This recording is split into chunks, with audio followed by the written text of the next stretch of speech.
As for sickness and health, these are attributes of temperament and humors.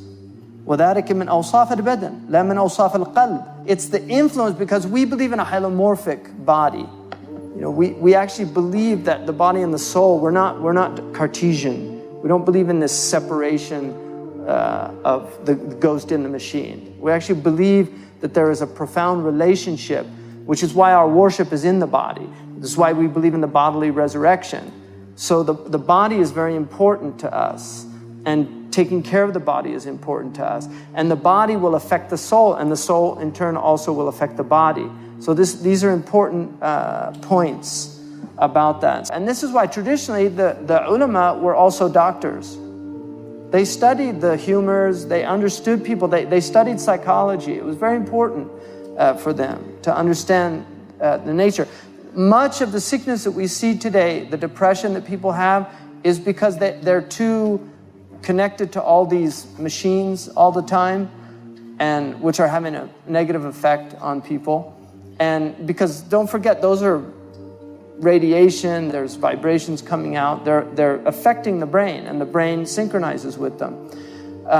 And then people don't go out in nature anymore. They don't look at nature, they don't experience nature, they don't breathe properly, they don't exercise. All of these things have an effect on us. And so a lot of people are actually very depressed simply because they're not taking care of their bodies.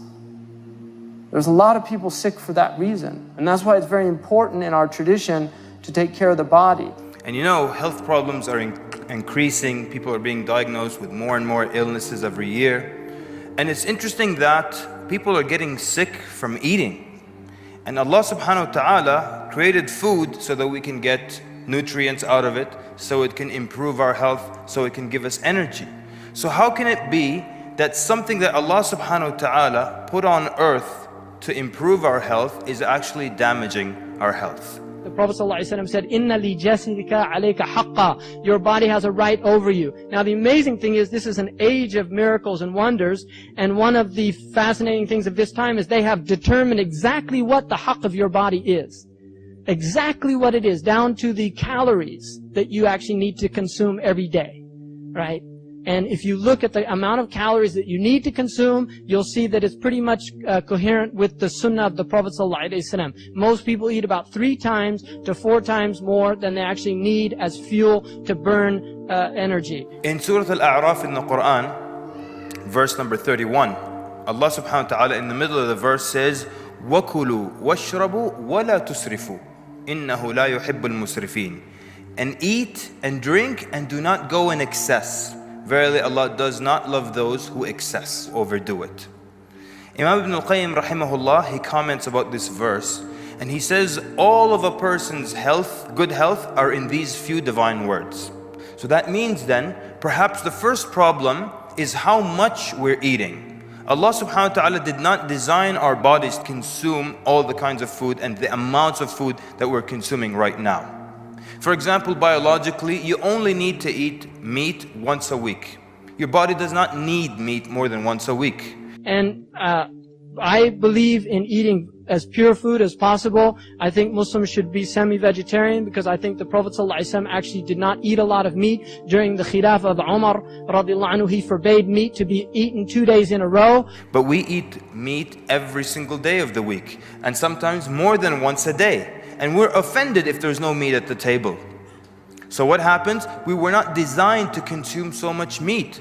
And the result of this overconsumption, we get all kinds of illnesses. We know that food was brought from Persia that was sweet. It was like baklava. And Umar said, when he was given it, he said, أَكُلُّ الْمُسْلِمِينَ يَأْكُلُونَ هَذَا? Do all the Muslims eat this? And they said, no, only the rich eat it. And he said, إِذِنْ لَا أُرِيدُهُ حَتَّى يَأْكُلَهَا عَامَّةُ الْمُسْلِمِينَ. Then I don't want to eat it until all the Muslims are eating it. And so really part of shafaqah to this ummah is recognizing there's a lot of our Muslim brothers and sisters that don't eat very well. And so we should be really thinking about the weight that we're gaining. It's bad for you, first of all, that any physician will tell you that You don't need 2 cents worth of brains to realize that overeating is not a good thing. In fact, according to the National Institute of Health in America, 80% of American diseases are from overeating. And the other thing is exercise. The Prophet ﷺ exercised. We know that. He actually exercised. And he said that your body has a right. And they used to walk everywhere. And we know that the Prophet ﷺ had a flat stomach according to a hadith. And he didn't like fat stomachs. And he used to say to people, هذا كان خيرا لو كان في غيرك. This thing that you're carrying around, this extra weight, would look a lot better on somebody else. In other words, that fat that you've got would look better on a skinny person that needs to gain some weight. And Umar, in the Muwatta of Imam Malik, there's 2 hadiths about meat. And both of them are warnings about meat. One of them says, إِيَّاكُمْ وَاللَّحْمِ فَإِنَّ لَهُ الضَّرَاوَةَ كَالضَّرَاوَةِ الْخَمَرِ. Beware of meat because it has the addiction like the addiction of wine. And I recommend for people to read 2 books if they really want to understand this stuff, because it's totally coherent with the Sunnah. One of them is called Diet for a New America by John Robbins, which is an analysis of the meat industry and the wretched things that they do to animals, because we are against the mistreatment of animals. We have to have humane treatment of animals. Part of the ihsan of killing an animal is that you sharpen the knife, that you don't sharpen it in front of the animal, that you give the animal water before you actually sacrifice it, that you don't drag it to where you're going to sacrifice it, you lead it gently, that you don't show it the knife until the last minute when you pull it out quickly. I mean, those are all part of our sunnah that you'll find in the books of fiqh. And now if you go look how they treat animals, it's wretched. And you're eating, that meat that you're eating has part of that reality invested in it. Really. Part of the torture that goes into all those animals, that's part of what people are eating. All that fear and that adrenaline that those animals release constantly into their flesh. That's part of what the people are eating. And that's why everybody's in this state of fear and anxiety. So people should think about that. And the other one, Omar said, أَكُلُّ مَا اشْتَهَيْتَ اشْتَرَيْتَ. Every time you get hungry, you go out and buy meat. And the man said, نَعَمْ يَا أَمِيرُ الْمُؤْمِنِينَ. And he said, it would be better if you would stop eating so much meat and allow other brothers to eat. Now, part of the thing, if you look at, it takes, to make 1 pound of meat, it takes 7 pounds of grain. And there's people starving all over the world. So part of this beef-eating Anglo-Saxon culture that's being spread all over the world, which is cow, beef, and McDonald's in every country. I mean, part of the end of time is McDonald's in Mecca. And that's not a joke. That's a horrific thing to realize that there is a McDonald's now in Mecca. The holiest place on earth, and this sick and disgusting multinational corporation that feeds people pulp. Really gross, grotesque food that has no nutritional value at all. No nutritional value. You're better off eating the cardboard that stuff comes in. And that's true. It's all meat filled with hormones. You know, people in Puerto Rico, they had all these women at the age of 6 years old developing huge breasts because they were using so much hormones in the meat, the estrogen, to beef up the cattle. That's what they do. So people becoming homosexuals, well, maybe it's all that hormone meat they're eating, you know? And Nabi sallallahu alayhi wa sallam mentioned this in a hadith. The human being, son of Adam, has not filled any vessel. There's no container that you can fill worse than your stomach. Meaning, the worst thing you can fill is your stomach. حَسْبُ ابْنُ آدَمْ لُقَيْمَاتْ يُقِمْنَ صُلْبَهُ. Sufficient for the son of Adam are a few bites to sustain him. Just a few bites to keep you going.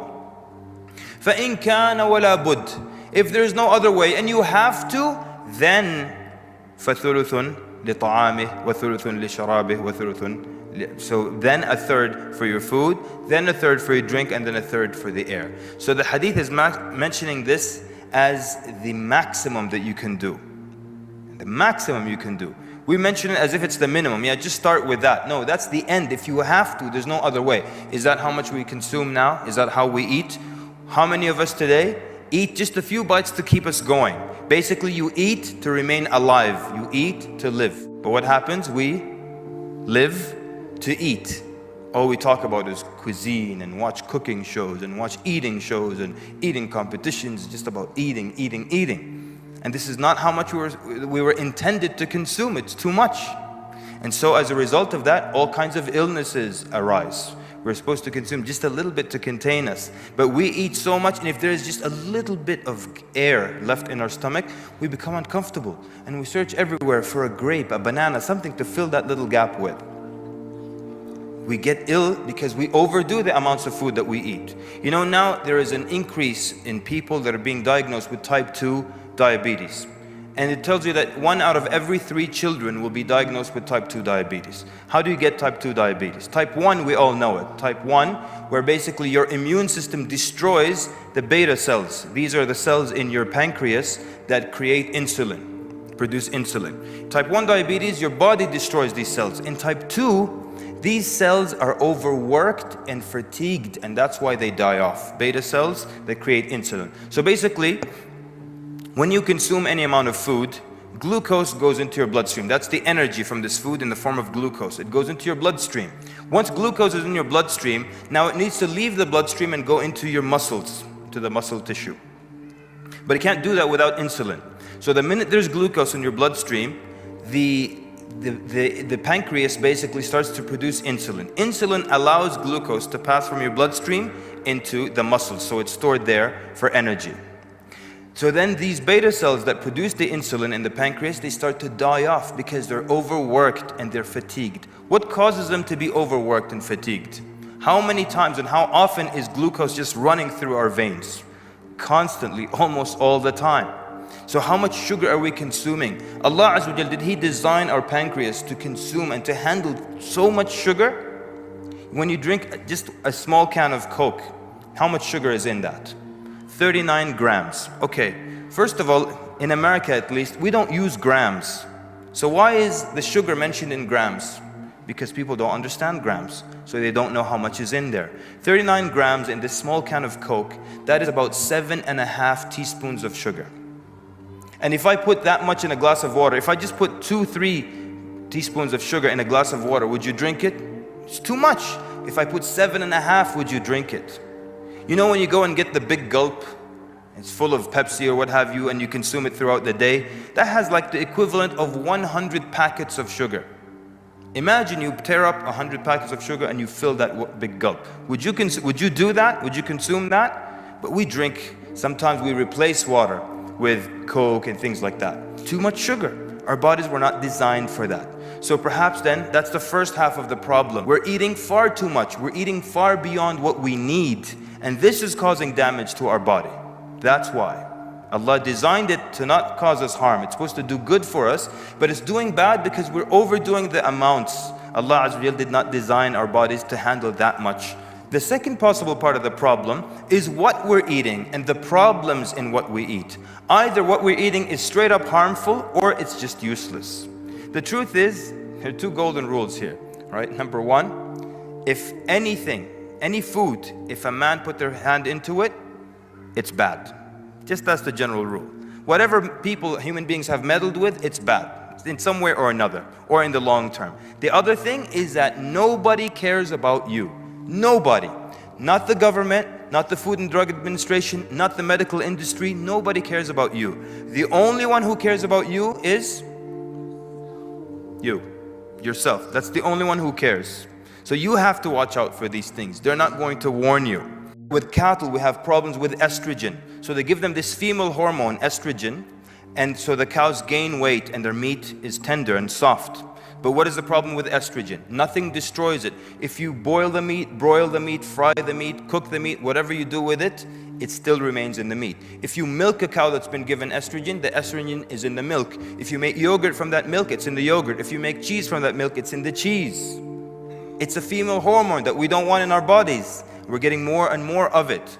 Cows now are milked 300 days out of the year. Even when they're pregnant, they're milked. And when they're pregnant, certain components or estrogen type components increased by 33 times in the milk. And they just milk it and then they give it to us. And we consume it. There was a study that was done in 42 countries to find a correlation between dairy consumption and testicular cancer. And they found the strongest correlation to be in Switzerland and in Denmark, where cheese is one of the national foods and people consume a lot of dairy. They found the lowest relationship to be in Algeria, where people don't consume as much dairy products.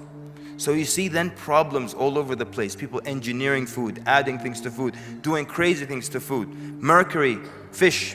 You think of fish, you think of mercury. There's always a problem somewhere. And almost none of the processes is natural anymore. Tomatoes, they're picked green. They don't pick them when they're ripe. They pick them when they're green and still hard so they don't go bad. And then they ripen them by putting them in ethane gas. And then that gets them to turn red. So they're not damaged and they look good to you, the consumer.